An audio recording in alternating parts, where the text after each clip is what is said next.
Hi bro, welcome to day 7 of என் வாழ்க்கை தத்துவம். ஸோ என்னடா இன்னைக்கு வந்து அவுட்டோர் ஷூட்டிங்காக வந்திருக்கான்னு பார்க்குறீங்களா? இன்னைக்கு வந்து பார்த்தீங்கன்னா இங்கே வச்சு தான் நான் பேச போகிறேன். ஸோ இதில் வந்து நான் உங்களுக்காக வந்துட்டு ஒரு விஷயத்தோட வந்திருக்கேன். நீங்கள் கொஞ்சம் இங்கே பாருங்க, அது தெரியுது பார்த்தீங்களா? நிலா. அந்த நிலா வந்துட்டு தனியாக இருக்குது, தூரத்தில் இருக்குது. அதனால அதை நம்ம வேல்யூ பண்ணுறோம், அதை வந்துட்டு நம்ம மதிக்கிறோம், அதை ஒரு கடவுளாக கூட மதிக்கிறோம். அப்போது இதுலேருந்து என்ன தெரியுது? தனியாக இருக்கிற எல்லாரும் மதிக்கப்படுவாங்க. அதே மாதிரி ஒரு தத்துவம் ஒன்று சொல்கிறேன், அதுலேருந்து ஸ்டார்ட் பண்ணுறேன். அது வந்து ஒரு தத்துவம் என்னன்னா, இப்போ வந்துட்டு ஒருத்தவங்க வந்து நம்ம கூட இருக்கும்போது அவங்களோட வந்து வேல்யூ பண்ண மாட்டோம், அவங்கள மதிக்க மாட்டோம். பட் ஆனால் அதே பர்சன் வந்து நம்மளை விட்டு போனதுக்கப்புறம் தான் நம்ம அவங்களோட அருமை வந்து தெரியும்னு சொல்லுவாங்களே. ஒரு தாயாகட்டும், ஒரு நண்பன் ஆகட்டும், யாரை வேணா இருக்கட்டும். ஸோ இருக்கும்போது அவங்க நல்லா வச்சுக்கோங்களேன், அவங்க உங்களை விட்டு போகவே மாட்டாங்க. அதுதான் நான் இன்னைக்கான வேல்யூக்கான பேசுறதுக்கு நான் வந்திருக்கேன். எனக்கு என் கூட இருந்த நண்பன் வந்து என் கூட இருந்த வரைக்கும் சந்தோஷமா இருந்தா, ஹாப்பியா இருந்தா, நான் அவனை வேல்யூ பண்ணேன். அதனால வந்துட்டு அவன் கூடயே இருந்தான். அண்ட் இப்போ காலேஜ்னு வரும்போது அவன் வேற எங்கேயோ போயிட்டான். பட் எனக்கு அது வந்து ஒரு மாதிரி வந்து இப்போ கஷ்டமா இருக்கு. இருக்கும்போது இன்னும் இன்னும் அவனுக்கா, ஏன்னா நான் நிறைய ஸ்டெப்ஸ் டீச்சர்ஸ் ஸ்டூடெண்ட்ஸ் எதிர்த்து நான் அவன் கூட இருந்திருக்கேன். அவன் கூட சேராதுன்னு எத்தனையோ பேர் சொல்லியிருக்காங்க.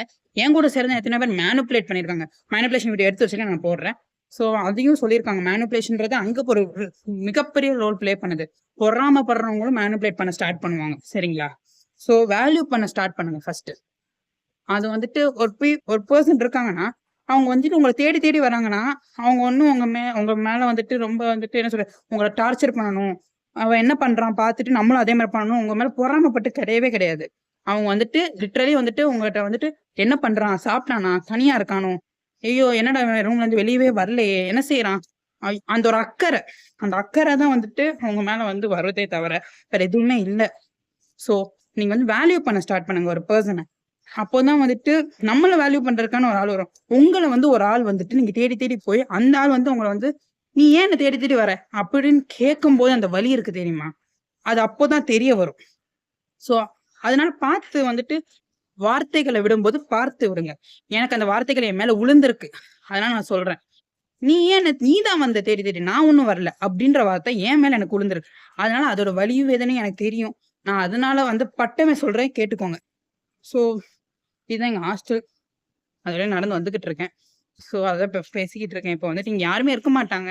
நான் மட்டும் தான் இருக்கேன். இப்ப எனக்கு இந்த கேமராக்கு நான் அந்த கேமராவ வேல்யூ பண்றேன். அதனால நான் இன்னைக்கு வந்து உங்க முன்னாடி வந்து இவ்வளவு தூரம் பேசதான் வைக்கிறேன். So value a person when they are always with you. அவ்வளவுதான் இன்னைக்கான டாபிக். ஸோ மேனிபுலேஷன் வீடியோ போட்டுட்டு நான் இதை வந்து நான் கொடுக்குறேன். So bye, meet you all again in the next video of day 9. Thank you.